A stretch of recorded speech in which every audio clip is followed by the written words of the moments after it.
field and really playing good football right now. So with that said, we'll turn it over to you. Yeah, Matt, where do you look to in that respect? Where do you look to on your team from coming off the most physically pounding game you've played this year, best game, to the, I don't want to say a grueling road trip because you're chartering an airplane, but nonetheless, a long road trip. Yeah. Who do you look to for guidance on that? Yeah, I think you look to the same people that have gotten you to this point, and that's the leadership of our football team. And, I think they're the ones that we're fortunate to have veteran leadership that have been through these experiences before, understand the grind of the season and the ability to know that your growth and your success is going to come with your ability to grow, even though, this is the time of year where, a lot of people, it's hard for them to continue to get better because mentally they're worn out, physically they're worn out. All those things can be great excuses, but at the end of the day, nobody really cares. What they do care about is, can you continue to navigate and grow through it? And the only way you're going to do it is if the leadership of the football team buys into that. And I think certainly it starts with us as coaches, and it trickles down to our seniors and the veteran leadership in our program. And so I think really a week like this is on their shoulders. How do you act? How do you respond? And how do you continue to grow and get better? And if our great players do that, and our veteran players do that, then I think our football team will certainly follow their lead. Any update on Mike? No, I think, it seemed really good yesterday. I think we feel very confident that he'll play in the football game. And, I don't think it's a issue that's going to be very long or very, I think it's one of those things that it's probably more day-to-day than it is anything else. What is he dealing with? Yeah, just dealing with just a couple things, almost more so structurally than he is anything in terms of a break or a sprain or anything like that. I think just kind of some nerve stuff that he's dealing with, but really responded fantastic, was awesome on Sunday, and was tremendous yesterday. I think it was after Saturday you talked about the defense being able to gang tackle really well. That seems like a fundamental thing, but how important is it that you've got 11 guys flying to the ball? Yeah, I think it's the key to our success. I think a lot of people over the last couple of years have talked about maybe some of the things we've tried to do schematically, and really I don't think that's what we've done the best. What we've done the best is, the standard of our defense is 11 guys running the football on every play, and if we're willing to do that with great consistency, then great things have the ability to happen. And even at the end of that game this past weekend, the ability to run to the football, Hashim running to the ball to help Kamani, and then everybody else coming, really was a huge impact in the football game and maybe a difference at the end result. So I think those things have been a blueprint for us from day one, and our kids have rallied around that. The one-on-one tackling, I think, has been really good for the most part this season. Is that a validation for you guys of how you did things in the spring and summer, where you don't need to beat the hell out of each other to be good tacklers? Yeah, I would hope that, in some way, shape, or form that happens. Now, again, different team. There's a lot of veteranness on this football team that has played in those moments in those games. So maybe this group, we didn't need to have some of that experience because there was a lot of that built-in experience to be able to be a good tackling football team. But I would say this too: our young guys have tackled really well. The guys that have come in, Kamani King, Craig McDonald, those young guys, Eric Horn, those guys have played good football and tackled really well for us as well. So I think we'll evaluate that at the end of the football season. But I do think that's an area for us that we've improved on and feel very confident about right now. We've talked a lot about A players playing A football this season, but who are some players who maybe aren't necessarily you didn't think would be A players but have played A football this year? Yeah. I think, you talk about some of those glue guys in our program right now and team. I think Jared Hudford on the offensive line has continued to show up and play, tremendous football for us. Jared Russ is a guy that, has been a key to our success on our football team this season for us. Darren Wilson's a guy that, his day's coming, I feel like.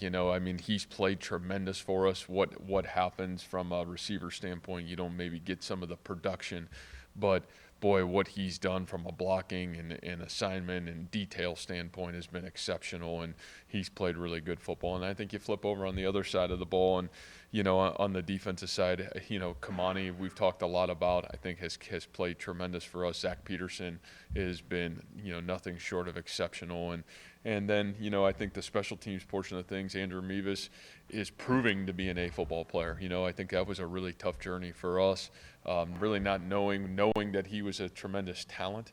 But, I talked again, guy that got dinged up at the end of spring, guy that was really kind of restricted through all of fall camp, and, really didn't get to see who he was or what he had the ability to do really till the first part of the season. But, has proven to be an A player for us and kind of glue guy for us, certainly on special teams with all he's doing for us right now. And then I would say some of those young freshmen, Joey Peterson, Bo Freiler, Miles Purchase, those guys in our special teams units have really been some of our best players, so far this year for us. So really proud of those guys as well. Matt, after the game on Saturday, both you and Brock used the word trust and belief a lot with Xavier. I'm curious, in your time here, how much is trust, maybe the most important quality in a number one receiver, maybe outside, highlight catches and coming up big? Yeah, I would say trust is the number one quality of our program, period. I don't care what it is or who you are or what it's about. I think that's what's allowed us to just even have an inkling of success here, is the ability to have trust throughout our program. And I think when that value system carries over to plays on the field, there's only so many, and there's only one football. And I think you want to try to, as whether it's the coach or the quarterback, you want to deliver the ball to the people that you feel absolutely confident that are going to have the ability to make the play when the ball comes their way. And obviously Xavier, from day one that he's come into our program, from a trust standpoint of who he is, his work ethic. I think Randy and I talked maybe 2 months after Xavier was here, and I was raving about the work ethic, the character when Xavier got here to where we are today. And now you're seeing this player who I really think if you go back and watch every game he's played here, maybe other than that Louisiana game where he was kind of getting his footing underneath him, he's been nothing short of exceptional for us. And so, yeah, I think that value system is huge. And how is trust earned? I think it's earned daily. And, unfortunately, that's a word, too, that can be taken away really fast as well. But, X has been tremendous at just continuing to stack and build tremendous trust in our program. Talking about West Virginia, they've had a couple games that could go either way. Against like Oklahoma, Maryland, teams like that. What have you seen from West Virginia that's allowed them to be so competitive in those games? Yeah, I mean, like I said, I think this West Virginia team is one of the most talented teams that we've played. I think they're a team that's as up and coming as anybody in our conference. So there's a lot of youth on this roster right now, but boy, oh boy, is there a lot of talent. Some of the best skill players in our conference across the board at the receiver position, some physicality at the tight end position, elite tailback, 2 quarterbacks that are playing really good football for them, a young but extremely talented offensive line, and then, man, you flip over on the defensive side and, you talk about the experience of their secondary, the guys that have played a lot of football for them, the linebacking core, and then, man, this young talented defensive line. Maybe as talented as any young team in our conference and really playing good football. You can tell they're confident and they'll be ready to rock and roll for sure. We asked Brees about Jared Hudford, who I guess he was a freshman roommate of, and he called him, quote, a different cat, unquote. And then I asked Schweiger about it, and he said, I guess we're all kind of different cats. What makes him different from an enthusiasm standpoint and also from a technical and skill standpoint that he's given you? Yeah, first of all, the great quality Jared has is he's from Ohio, so that's a huge positive. So we know that was a surefire win, and maybe that makes him a little bit different in his own right. But Jared's got this unbelievable personality. He's got a great father and stepmother at home that I think have given Jared a lot of belief. He's from a great high school football program, one of the great high school traditions in the state of Ohio, and I think learning from great coaches there, work ethic and toughness, those are things that were non-negotiable. And, I think Jared's got this very happy-go-lucky personality, but boy, is it really important to play football? Yes. Does he want to be the best? Yes. And, I think those qualities have served him well because easily I think he could have been discouraged, along the way. He was very talented early on, still there was a lot of growth for him in terms of his high school football program is a little bit on the smaller school size in the state of Ohio. And so, elite running the ball, some of the pass game stuff was a little bit foreign early on. And that's kind of been part of his transition process from high school to college. And so I think his ability to stay the course, really learn those skills in that craft, and really start to kind of press forward. We really saw that a year ago. I mean, he's got really good length in his arms. He's as physical as any of our offensive linemen are. And I think one of the things that Jared possessed is that staying power that allowed him that, even though he wasn't maybe getting those reps early last season, when we needed Jared Hudford the most, and that's in the Fiesta Bowl, and you're talking about elite defensive line, and he's got to step in and go play. And then you watch how he played in that game. I think that was kind of a huge chip for him in terms of our staff saying, man, I think this guy's really ready to take a huge step forward. And then, again, not being satisfied, going back to work this offseason. I think one of the great gainers in terms of what happened between January and really August. And then the same thing, the season starts, we're still trying to find mix and match. And I think his staying power again of, man, probably could have been frustrated, maybe felt like should he have been the starter right away? What did he do? But he earned it. And he went to work, and he earned the right to be the starter. And, really the last 2 games has played tremendous for us. So, really proud of him. I think probably the biggest difference is, man, here's a guy that's got great values at home, that's got great staying power. In a world we all want instant gratification, has been willing to stay the course and fight for what he really wanted to do, and he's earned everything he's gotten so far. And Orion, as his snap count has gone up, we go from asking when will he be able to play, and now he's playing as a senior. Can you talk about his journey and just how he's showing up for you right now? Jeez, yeah. I talked about Orion in our team meeting yesterday. Orion's got to play, must be the second to last drive of the game, and we bring pressure. They actually run the perfect call offensively against it, and his drop is a lead off of number 2, and he's got the ability where the quarterback wants to go where he should go, but he can't make it because Orion's exactly where he needs to be when he needs to be there. And I think that's what you talk about, senior veteran leadership, a guy doing the little thing that nobody else sees, but man, that might have been the difference in the football game very well. And, the next 2 plays, Will has sack, and man, they're able to punt the ball, and, we kind of know how it goes from there. But it's that play, in my opinion, the perfect call offensively against maybe what could have been the worst call defensively, and yet Orion Vance makes the play in the moment. And, I think that's what's so special about Orion, and I think he would be a guy that would tell you his story here. I mean, a guy that has been, started off academically, maybe not the most important thing, and leaving here, graduating with over a 3.75 GPA. A guy that his last, 5 semesters here was above a 3.5 GPA. A guy that has really, you saw reach your full potential in every way, shape, and form.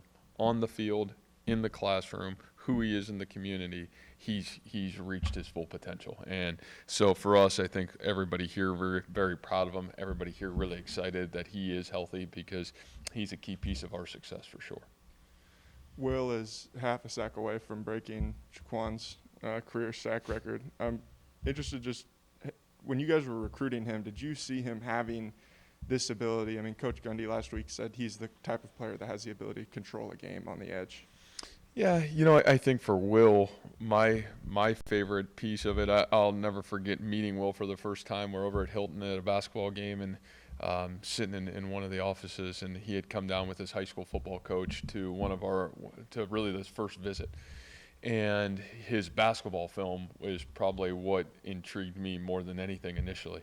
I saw this unbelievably talented basketball player, and probably a guy that in a lot of ways looked like probably a low-level Division I basketball player at the time, a guy that just great explosion, great scorer, great leaping ability. And then you turn on the football video, and it's like, man, this guy's not afraid, can really run, and you didn't know, maybe he's a great tight end, maybe he's a great outside linebacker, just didn't know exactly where he was going to fit. But I think we knew he was dynamic playmaker of some sort, and just so happened it's going to be a defensive end. But to say, did you know what he was going to become? No. Did you know what his spirit was? Did you know what he was about? Did you know he had elite athleticism?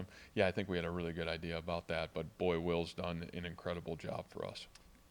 Craig probably played as much as he has in his career on Saturday. What's allowed him to work into that rotation? Yeah, I think for Craig, taking advantage of his opportunity a little bit, when Kamani has been dinged up a little bit the last couple weeks, and the Kansas State game, just really wasn't able to kind of function with a little bit of that club on his hand.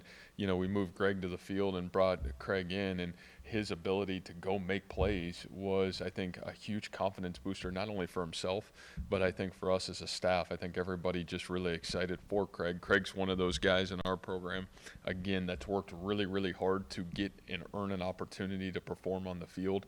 And I think what he did with his opportunity at Kansas State has given him more. And, I think, again, same thought process a little bit last Saturday. Kamani's still not 100% and felt really confident with Craig going in. And I think we were rewarded for it because Craig played outstanding again this past week. Sorry, Go ahead, Jerry. How big is it to have those young guys who have some of that versatility to step in and do that? I mean, obviously that's a veteran group, but you still had a handful of those guys that come in and made big plays. Yeah, and I think that'll be our story the rest of the way. This college football season's so different than last year. Depth, man, guys that are going to be ready when their name gets called. I think that'll be the difference. We know our sport is a sport that's going to challenge the depth of your roster. I just don't think you're going to be lucky enough to go through an entire season and not have bumps and bruises and guys dinged up. And so, for us, that recruiting piece of it, that development piece of it, and then guys mentally, man, did you stay the course? I think it's really hard this time of year to stay the course. If you haven't played a whole lot in 7 or 8 games, man, are you still coming to work every day to be the best version of yourself? Those teams and those individuals, man, that get that opportunity, and some of those guys, there's going to be probably a player or 2 or 3 that are going to get that maybe haven't played yet or a ton yet because of injury are going to be forced to play. And for our team and for them, that's going to show a little bit of who we are and who they are, and the guys that take advantage of their moments usually get rewarded with more moments and more opportunities so far. So, I think that's Craig's standpoint. I think it's been big for us. Chase told me a while back, I don't know, sometime this summer maybe, I don't remember when, that West Virginia is the toughest place for him to play. Mm-hmm. He's been around to play. Why? Well, it doesn't seem that daunting. Yeah, maybe not to you. I think to the rest of us, I think, and I probably can relate enough to it growing up in that area, that I think just the fan base there, I think the passion that the people and the fans of West Virginia have for their Mountaineers, being the only show in the state, the only show in town, it's a hard place to play. And I think their passion, their love, and their, fanatical about their team makes it a great challenge. It's going to be a packed house. It's really important to everybody in that state and their families. And I think it does make it a really special place to go play college football. And I think it also can be a challenging place to play college football. How far was that from where you live? Yeah, probably about 2 hours. Did you go at all? A little bit. Yeah, a little bit as a young kid for sure. Last week, or Saturday, Will talked about Jaquan really teaching him everything he knows. That's scary. That's scary. I'm going to have to investigate that quote. At what point does your culture become self-sustaining? We've seen your speeches, but when they see it in action, is that when you can trust that it's self-sustaining in that aspect? Yeah, I hope so. I think that's something that we challenge our older guys in our program is, man, can you leave this program in a better place than you found it? And I think when you take that approach as a leader or a senior in our program and the ability to give more of yourself than you take from the whole, then I think that's when you have a chance to be hugely impactful and you can continue the success of your program. And, I think if we can continue to understand that and value that, then I think those are things, to me, that's what creates long-term sustainability. And we've been fortunate to have, especially the last couple of years, some great senior classes that have really put it on their shoulders to make sure they did everything in their power to leave it better than they found it.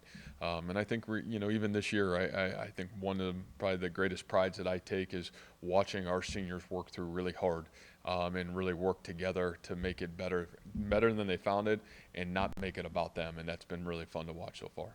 And then with Xavier, we've seen what he can do on the field, but talking to him about family life away from it, how much did you know about, his background and how much he was shaped as an individual off the field? Yeah, I think quite a bit. I think to me, Xavier, one of the things, as you can tell talking to him, is he's got this incredible spirit, and he's also not afraid of where he's come from. And I think one of the best appreciations maybe that I have for Xavier and his family is he's got a mother that's been a rock in his life. She embodies that same spirit. She kind of has that same smile and that same energy and that same passion for life that Xavier's had, and it's not been easy for her either. And yet I think her and Xavier have been able to weather the storm. He's got a great father, but I just think the spirit of those two to be able to work through hard times growing up and in their own lives, and the ability to overcome it, I think it's kind of led to this man that he's become now. And what he does on the field is really awesome. What he's done in our wide receiver room, what he's done in the wide receiver room is always tricky, because there's probably half of the guys that think they should be catching the ball or need the ball or want the ball, and there's only one football. And then he's the guy that's getting the ball, but yet to be the guy that's leading those around him and kind of, man, just making sure that everybody's staying the course. He's maybe done as good a leadership job of any of our seniors this year for us as well. So, he's a great player, greater person, and greater heart. What he's about and certainly what he's done is just nothing short of exceptional. So we're really proud of him. But yeah, I knew a lot about Xavier's story. Matt, I was gone last weekend, so if you were asked this on Saturday, feel free to brush past it. But I saw the video after the game of you escorting Spencer Sanders off the field. Yeah. It made me think about the Texas game last year when you went out to the kicker. I can't remember his name, but what do you think that's like for an opposing player after a game, a crushing loss, for the first person they see not to be one of their teammates or their own coaches, but the opposing head coach? Yeah, I don't know. I think the situation on Saturday was just unique in its own right. I think, gosh, I mean, even for myself, you're overwhelmed. There's a stadium. You haven't been where people are. There's people coming on the field. I think the biggest thing was, this young man just played an incredible football game, which he did. He was exceptional on Saturday.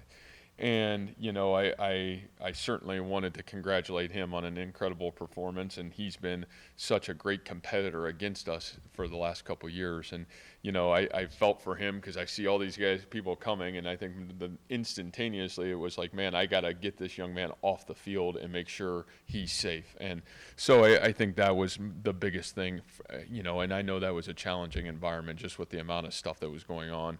But, we were able to get him out of there, and, a ton of respect for who he is and what he's about. A lot of the talk lately, Matt, has been about this offense and Brock, and rightfully so, but this defense has continually been so consistent, not letting a team get above 300 yards total. As you continue this 6-game stretch against really good opponents in tough environments, what more are you hoping to see to kind of get to a level where you think is complete and 100%? Well, I still think for us, it really isn't about offense. It really isn't about defense. It is really about us playing the three phases of our sport in great continuity and playing great complementary football. You even looked at the game on Saturday.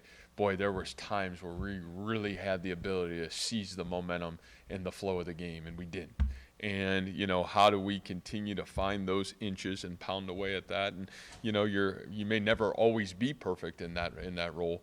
But man, I think you're always searching to find that. And, the more you can play in continuity and really play off of each other, the better team you're going to have the opportunity to be. And we know that that's our answer for success. So, I think just constantly trying to find that on both phases, and then in the game making the adjustments to make sure, okay, we're complementing each other. You talked Saturday about Tarik Milton. Xavier did too. What's it say about a guy who's not seeing a high snap share, who's stuck with it, and maybe what's kept him from seeing that? Yeah, we talked a lot about that after the game too. I mean, just for Tarik, that guy has had so many battles, from, physical to the mental battle that it can have when you're physically kind of constantly beat up over the last 2 years. And, the talent that Tarik has, the ability that he has, and the growth that he has made in our football program is nothing short of exceptional. And to see in the biggest moment of the season so far, there's Tarik Milton making a huge play in a huge moment. I just think it says so much about the character of Tarik. I think it shows the young guys in the program, here's what staying power looks like. Here's what it looks like, even though you may not be getting exactly what you want or as much as what you want, and yet your number gets called and you were ready for the benefit of the team. And, again, that's our sport. It's team sport. And, I think what a huge team moment and a great example for everybody in our culture and our program to watch this young man stand up and, even though it's been frustrating times, still have the ability to work through it and be ready when his number was called. Matt, you talked about the elite skill this team has. What stands out about what makes their running game so effective? Yeah, I think it all starts in really two areas. I think for sure it starts with an elite tailback. I mean, you're talking about a year ago, this guy was neck and neck, him and Brees, for the conference rushing title. And, you're talking about a young man that's got elite vision, big, powerful, strong, and can really run. And then, I think schematically they do a great job. Really good offensive line. They've got good tight ends. They're physical at the point of attack. And, they try to challenge you in every way, shape, and form in the running game. Thank you.